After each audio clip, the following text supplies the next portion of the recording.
음성을 내가 들으니 사랑하는 말일세. 요압과 아비새가 아브넬의 뒤를 쫓아 기브온 거친 땅의 길가 기야 맞은 쪽 암마산에 이를 때에 해가 졌고 베냐민 족속은 함께 모여 아브넬을 따라 한 무리를 이루고 작은 산 꼭대기에 섰더라. 아브넬이 요압에게 외쳐 이르되 칼이 영원히 사람을 상하겠느냐? 마침내 참혹한 일이 생길 줄을 알지 못하느냐? 내가 언제 무리에게 그의 형제 쫓기를 그치라 명령하겠느냐? 요압이 이르되 하나님이 살아계심을 두고 맹세하노니 내가 말하지 아니하였다면 무리가 아침에 각각 다 돌아갔을 것이요 그의 형제를 쫓지 아니하였으리라 하고 요압이 나팔을 불매 온 무리가 머물러 서고 다시는 이스라엘을 쫓아가지 아니하고 다시는 싸우지도 아니하니라.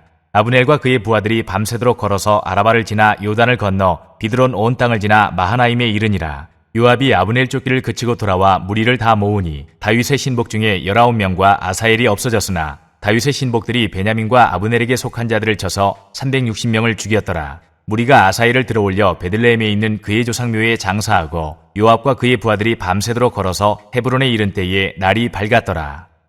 사울의 집과 다윗의 집 사이에 전쟁이 오래매 다윗은 점점 강하여 가고 사울의 집은 점점 약하여 가니라.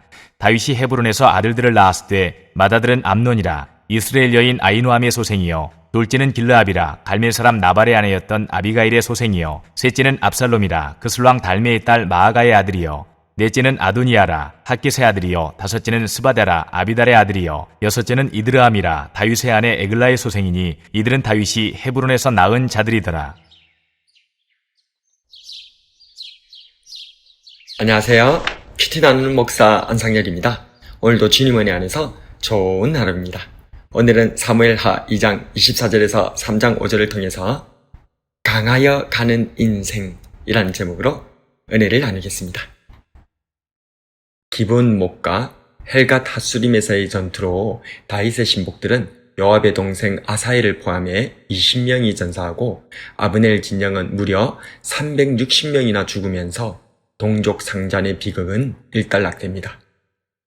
형제 집합끼리 서로 죽이고 죽이는 이 참상이 벌어짐에도 불구하고 성경은 분명히 밝히고 있습니다.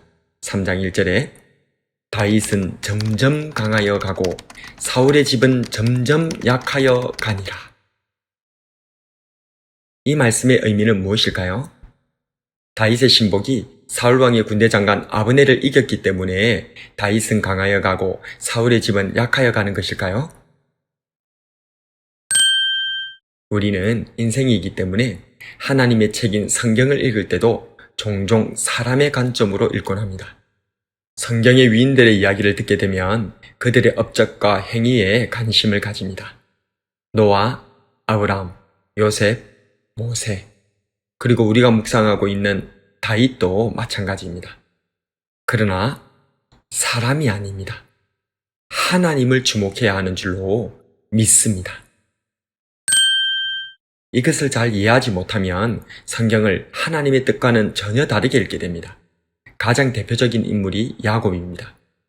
여러분은 야곱 하면 무엇이 떠오릅니까? 좀 어색한 질문을 드린다면 야곱은 좋은 사람입니까? 나쁜 사람입니까? 아마 혼란스러울 것입니다. 형과 아버지 그리고 외삼촌 라반까지 속여먹는 모습을 보면 분명 나쁜 사람이라고 말해야 하지만 야복강에서 간절히 기도를 한다든지 하나님의 도우심으로 위기를 벗어나는 모습을 보면 또 착한 사람 같기도 하고 믿음의 사람 같기도 합니다. 그렇다면 하나님께서는 야곱을 어떻게 보실까요? 하나님의 관점에서 야곱은 죄인에 불과합니다. 심지어는 그의 변화된 이름인 이스라엘까지도 마찬가지입니다. 이사야 41장 14절에 버러지 같은 너 야곱아, 너희 이스라엘 사람들아, 두려워하지 말라. 나 여호와가 말하노니 내가 너를 도울 것이라.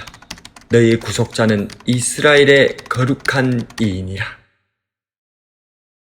우리는 야곱이 뭔가 복받을 만한 행위를 해서 복받았을 거라 생각하지만 성경은 야곱이 아니라 하나님께서 하신 일이라고 말씀하십니다. 로마서 9장 9절에서 13절에 약속의 말씀은 이것이니 명령 이때에 내가 이르르니 사라에게 아들이 있으리라 하시니라. 그뿐 아니라 또한 리브가가 우리 조상 이삭 한 사람으로 말미암아 임신하였는데 그 자식들이 아직 나지도 아니하고 무슨 선이나 악을 행하지 아니한 때에 택하심을 따라 되는 하나님의 뜻이 행위로 말미암지 않고 오직 부르시는 이로 말미암아 서게 하려 하사 리브가에게 이르시되 큰 자가 어린 자를 섬기리라 하셨나니 기록된 바 내가 야곱은 사랑하고 에서는 미워하였다 하심과 같으니라. 따라서 이번 기본 목가 헬갓 하수림에서의 전투에서 다윗의 신복들이 아브넬의 군사를 이겼기 때문에 다윗이 점점 강성해진 것이 아니라 하나님께서 사울을 패하시고 다윗을 선택하셨기 때문입니다. 다만 사울도 하나님께 순종했다면 다윗에게 아름답게 왕위가 계승되었을 것이고 또한 다윗에게도 그의 수하들을 통해서 베냐민과 북쪽 지파들과의 피흘림이 없었더라면 이후에 남북으로 분열되지 않은 강성한 다윗 왕가의 모습으로서 예수님에게까지 이어졌을 것입니다. 그렇다면 여기서 우리가 얻을 수 있는 교훈은 무엇입니까? 먼저 사람이 아니라 하나님께 주목해야 한다는 사실입니다. 전쟁에서 승리하는 요압도 아니고 왕이 되는 다윗도 아닙니다. 흥하게도 하시고 망하게도 하시는 분은 오직 하나님 한 분이심을 믿고 나아갑시다. 두 번째로 승리는 싸움을 통해서가 아니라 사랑으로 얻을 수 있다는 사실입니다. 싸워서 쟁취한 승리는 상처를 남깁니다. 힘으로 얻은 승리는 원수를 만듭니다. 주님의 십자가처럼 사랑으로 감싸 안을 때 비로소 승리를 얻게 됨을 믿으시기 바랍니다. 말씀을 정리하겠습니다. 오늘은 다윗이 점점 강하여 가는 말씀을 묵상해 보았습니다.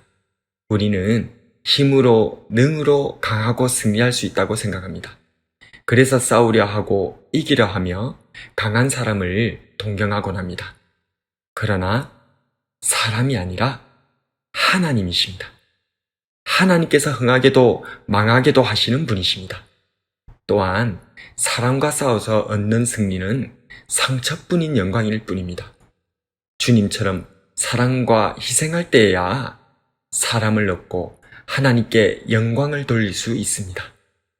오늘 이 시간 하나님 앞에서 강하여 가는 인생이 되기 위하여 항상 하나님만을 의지하며 사랑으로 사람을 감화시켜 나가는 저와 여러분이 되길 주님의 이름으로 축복합니다.